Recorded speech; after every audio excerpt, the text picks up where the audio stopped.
Hashtag how virtual reality gaming is evolving.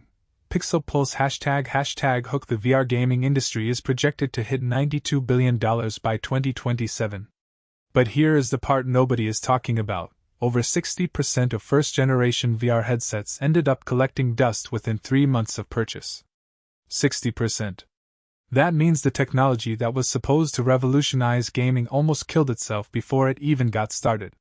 So what changed? And why are the biggest names in tech pouring billions of dollars back into something that already failed once? Hashtag tease. In the next 10 minutes, you are going to discover exactly how virtual reality gaming went from a dusty gimmick to the most aggressively funded sector in the entire entertainment industry. We are going to cover the history, the hardware breakthroughs, the games that actually made people stay, and the deeply counterintuitive reason why the metaverse flopping might have been the best thing that ever happened to VR gaming. That last one surprises almost everyone. Stick around, because by the end of this, you will see this technology completely differently. Hashtag background. To understand where VR gaming is going, you have to understand where it came from, and that story is messier than most people realize. Virtual reality is not a new idea. The first commercial VR headset, the Sega VR, was announced in 1993. It never shipped. The technology was so primitive and the motion sickness so severe that Sega reportedly shelved it after internal testing showed it was causing headaches and disorientation in nearly every test subject. Then came the Nintendo Virtual Boy in 1995. You probably know this one. Monochrome red graphics, a bizarre tabletop form factor, and a library of games that felt nothing like the virtual reality anyone had imagined. It sold fewer than 800,000 units worldwide and was discontinued after just 1 year on the market.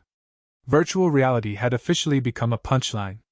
For nearly 2 decades, VR quietly existed only in research labs, military training simulations, and the dreams of science fiction writers. The consumer market had completely written it off. And then, in 2012, a 19-year-old named Palmer Luckey launched a Kickstarter campaign for something called the Oculus Rift. It raised nearly $2.5 million. Facebook acquired Oculus 2 years later for $2 billion. That single acquisition signaled to the entire industry that virtual reality was being taken seriously again. But here is what nobody talks about when they tell this story. The Oculus Rift, when it finally launched in 2016, still required a high-end gaming PC worth over $1,000 just to run it. The headset itself cost another $600.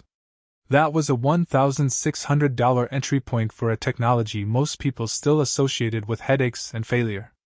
And yet, something was clearly different this time.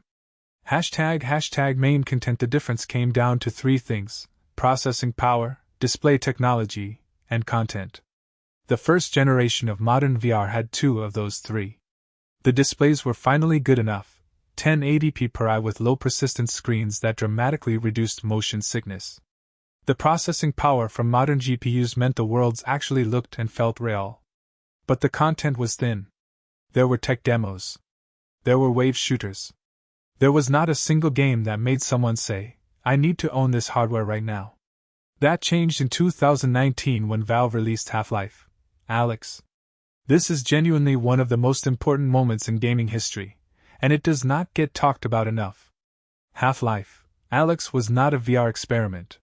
It was a full-length, AAA, narratively rich game built entirely for VR from the ground up. Players were physically reaching into cabinets, opening drawers, loading bullets one by one into a magazine. The sense of presence, the feeling of actually being inside the game world, was something no flat screen had ever replicated. Reviews were not just positive. They were borderline reverent. Sales of VR headsets spiked measurably after Alyx launched. But more importantly, it proved a concept that the industry had been debating for years.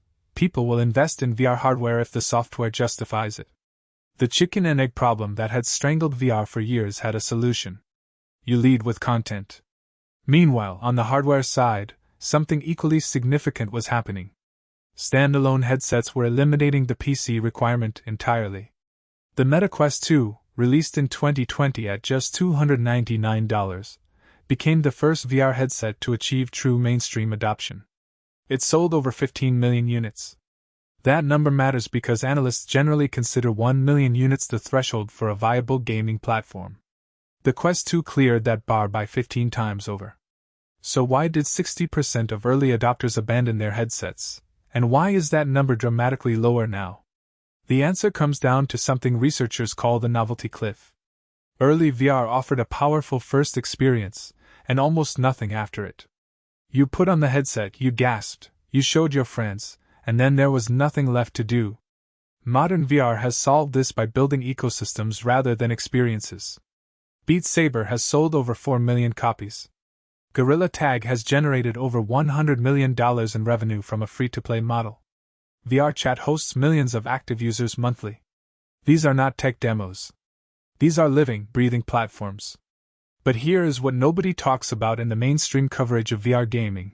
The social dimension is outpacing the single-player dimension by a significant margin. The games retaining players the longest are the ones built around human interaction. Rec Room, Population, One, Walkabout, Minigolf, these are all fundamentally social experiences. The reason people stopped using first-generation VR was loneliness. You were alone in a headset. Modern VR is keeping people engaged because you are never alone in the headset.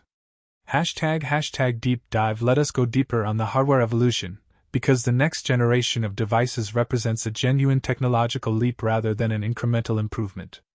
The Apple Vision Pro, released in 2024 at $3,499, introduced eye tracking and hand tracking so precise that it eliminated physical controllers entirely.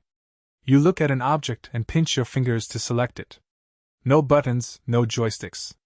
The interface is entirely driven by your natural movements. That is not just a hardware feature, that is a fundamental rethinking of how humans interact with digital space. The processing power inside modern standalone headsets is also remarkable. The Snapdragon XR2 Gen 2 chip powering the Quest 3 delivers graphics performance that would have required a dedicated gaming PC just 5 years ago. And the lenses. Pancake lens technology has reduced headset bulk by roughly 40% compared to the original Fresnel lenses while improving visual clarity across the entire field of view. The physical comfort problem that made people abandon earlier headsets is genuinely being solved. Haptic feedback technology is the next frontier. Companies like bHaptics and Haptics are developing vests, gloves, and suits that deliver physical sensation corresponding to in-game events. Imagine feeling a raindrop hit your shoulder. Imagine feeling the recoil of a virtual weapon. This is not science fiction. These products exist today. They are expensive, but the cost trajectory mirrors what happened with displays and processors. Today's luxury becomes tomorrow's standard. Hashtag analysis. What does all of this mean for gaming as a whole? The implications are significant and somewhat uncomfortable for traditional gaming companies. VR is not replacing flat-screen gaming, not yet, and possibly not ever in a complete sense. What it is doing is carving out an entirely new category of experience that flat screens cannot replicate, and that category is growing fast enough to demand serious attention.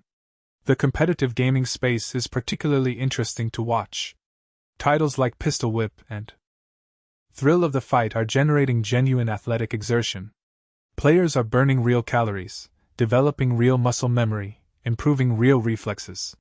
The physical health dimension of VR gaming is something the industry largely ignored in its early years, but is now actively marketing. Fitness VR is one of the fastest-growing subgenres on any platform. From a developer perspective, VR also creates a natural barrier to the piracy and used game markets that have long squeezed studio revenues. Platform ecosystems like the MetaQuest Store are walled gardens with strong monetization.